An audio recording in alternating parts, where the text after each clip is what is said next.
Good morning. It's Ben Lansgard, and today we're going to talk about the second principle of building sustainable wealth. So, the first video we talked about the very first principle is proper savings. We talked about savings, what is savings, how much should we be saving every single month. So, today we're going to talk about number two, and that's the maximum protection in all areas. Why is that such a big deal? If you talk to most advisors, protection is barely even talked about at all. The reason we want to have maximum protection is we want to protect our assets, our income, our retirement accounts, our money, anything, any assets that we have, we want them to be protected.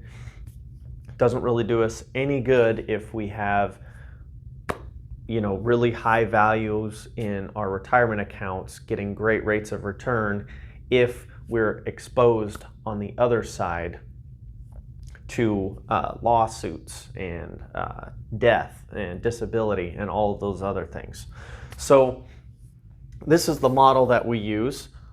There's these top drawers are protections, savings, and growth. So as you get down, you get to more of the fun stuff. Protections. So we have vehicle, property, liability insurance, disability, medical, wills, trusts, life insurance. That's really the first step, is looking at those and seeing how they're set up. This is our moat so that we can grow our savings and grow our investments with less risk, and we can sleep better at night knowing that worst happens, we're protected. So what does that look like? When you look at home, auto, liability insurance, what are your liability limits on if you got into a car accident and it was deemed your fault? You have liability limits for what the insurance company will cover. Once you reach those liability limits, the rest is up to you. And if you don't have the money to cover it, if there's a lawsuit, they can come after your home. They can put a lien on your home. They can garnish your wages. Even if you're not a wealthy person, lawsuits can still happen to you and really cause a really bad impact on your wealth building. Disability insurance. A lot of people have this through work. I just encourage you to look at your disability if you have it through work. Is it short-term disability? So is it only going to pay out for 60 days to 6 months? If you have a longer-term disability, like do you have long-term disability coverage through work? How long does that pay out? Is the benefit taxable? How much of your income is it replacing? Is it only replacing 50% of your income and then also being taxed on top of that? If you were to become disabled, can you live on 50% of your income that's taxed? So another good area to look at, obviously medical insurance. Most of us have that through work. Government plans, that's getting into Social Security. What a lot of people don't know is you can actually create an online account at socialsecurity.gov, and you can look at what your Social Security benefits are going to be in the future if you've earned enough credits. And you can also look at if you were to pass away, a lot of times there's a Social Security benefit to your family. And knowing that is very helpful for your spouse. If you were to pass away, they know what they could possibly qualify for in benefits there.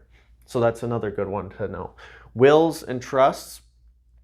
Again, a will is simply spelling out your wishes. The trust is really an entity, almost like a business, like an LLC or an S Corp. The trust is going to own all of your assets, and all of your assets will be in this trust so that when you pass away, your home and all of your assets flow into this trust here, and then it keeps the probate process makes it go very quickly and makes it a lot less of a headache for our heirs. And then last but not least, we have life insurance. And life insurance is essentially income insurance. You know, how much life insurance do you have? Is it term insurance through work? If you quit, does it stay with you?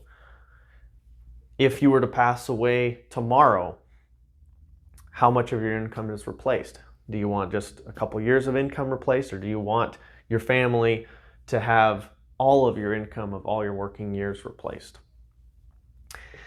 Question I ask a lot of my clients is, if you knew that tomorrow your house was going to burn down, how much insurance would you want on your house? And the answer is as much as you could possibly get. And the fact is, insurance companies will never overinsure. They don't want to be paying out more than what you're actually due. So they'll look at the maximums, and they're not going to allow you to insure a $300,000 home for $500,000, because then we're incentivized to have a loss. So this is just a lot of general information in this video, but maximum protection. Create that moat around your castle. This is your castle, your savings, your investment accounts. That's all the fun stuff, but make sure that it's protected so that sickness, injury, disability, death, lawsuits, any of that stuff, you can handle it, weather it, and just keep on going with building wealth. Thanks for watching.